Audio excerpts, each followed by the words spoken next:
აშკარად იგრძნობოდა სასამართლოს მხრიდან დამოკიდებულება, რომ სასამართლოს თითქოს სურდა, რომ პროცესი დაეხურა.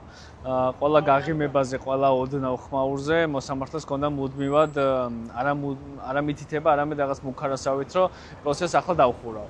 აი ეს დღეს არ გააკეთა მოსამართლემ, მაგრამ რაც გააკეთა ის იყო, რომ ტერიშვილი გააძევა სრულიად უსაფუძვლოდ, იმიტომ რომ აბსოლუტურად ლეგიტიმური კითხვა იყო, რაც დასვა ანდრომ მედიაში გააჟღერა ეს კითხვა, თორემ ადვოკატებსაც ჰქონდა და თავად ბრალდებულების კოლექტიური კითხვა იყო ეს, რომ დასვა მდგომარეობაში ხوار იმყოფებოდა ეს პიროვნება, იმიტომ რომ აშკარად საუბარზე ეთყობოდა, რომ შესაძლებელი იყო, რომ მას ალკოჰოლი ჰქონდა მიღებული.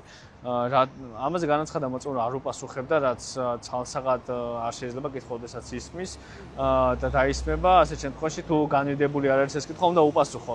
ამან გამოიწვია, რა თქმა უნდა, სამართლიანი კომენტარი თუნდაც ტერიშვილის მხრიდან და მოსამართლის ერთადერთი გადაწყვეტილება, რომელიც ამ მომენტში მიიღო, არ მიუთითა მან მოწმეს, რომ გაეცა პასუხი, არ მისცა გაფრთხილება მოწმეს, არამედ გააძევა ტერიშვილი, რაც რა თქმა უნდა არ ღვევს ამ ადამიანის უფლებებს. სავარაუდოდ, ისევე როგორც კიკნაძე, ეს ადამიანი ალბათ ბოლომდე ვერ დაბრუნდება. ეს არის ადამიანი, რომელმაც ახსნა რეალურად, ყოველ შემთხვევაში სცადა, რომ აეხსნა, როგორ მიიღო ინფორმაცია და შემდგომ რა საგამოძიებო მოქმედებაში მიიღო მონაწილეობა. თუმცა, როგორც კი რაიმე ისეთი კითხვა გაჩნდებოდა დაცვის მხარის მხრიდან, რომელიც წესით სასამართლოსაც უნდა აინტერესებდეს, ეს ადამიანი ცოტა სასაცილო მიზეზებს იფიქრებდა, შეიძლება აი ამ დროს საპირფარეშოში ვიყავი გასული.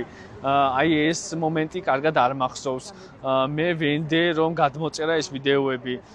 სასამართლომ გააძევა გიორგი ტერიშვილი სასამართლო დარბაზიდან პირველ ინსტანციაში, მოგეხსენებათ ამის რეგულაცია არის შემდეგი, რომ გაძევებულია პროცესის მონაწილე დარბაზიდან პირველ ინსტანციაში, თუ ის არის ბრალდებული, მას შეიძლება რომ საბოლოო სიტყვით ისარგებლოს და დაესწროს სარეზოლუციო ნაწილს.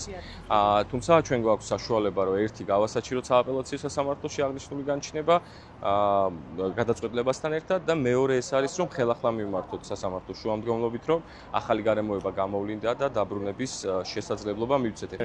ანუ მოწმის მიმართ იქნა გამოთქმული ბრალდებულების მხრიდან პრეტენზია, რომ ის აძლევდა სუჩვენებას და ამის საფუძველზე გააძევა სასამართლომ გიორგი ტერიშვილი. მე მესმის, რომ შეიძლება სხდომაზე იყოს რაღაცა გაურკვევლობები, მაგრამ სასამართლომ სამჯერ უნდა გაითვალისწინოს იქამდე სანამ გადაწყვეტილებას მიიღებს, არაერთხელ უნდა აწონდაწონოს, რომ ვის აძევებს. ეს არ არის დამსწრე პირი, ეს არის პროცესის მონაწილე პირი, რომელიც აქტიურად არის ჩართული საქმის განხილვაში. და ეს იყო პირველი შემთხვევა, გიორგი საერთოდ ხმაც არ ამოუღია და განცხადებითაც კი არ უსარგებლია და როცა აი პირველი შემთხვევა ხდება და პირველი შემთხვევა არის ემოციურ დონეზე, სასამართლომ უნდა ასე ვთქვათ, განმარტების დროს უნდა იხელმძღვანელოს სწორედ ამით. ეხლა მე დავაყენებ შუამდგომლობას შემდეგ სხდომაზე, ან ჩემი კოლეგა დააყენებს შუამდგომლობას, მაგრამ დარწმუნებული არ ვარო დააბრუნებს.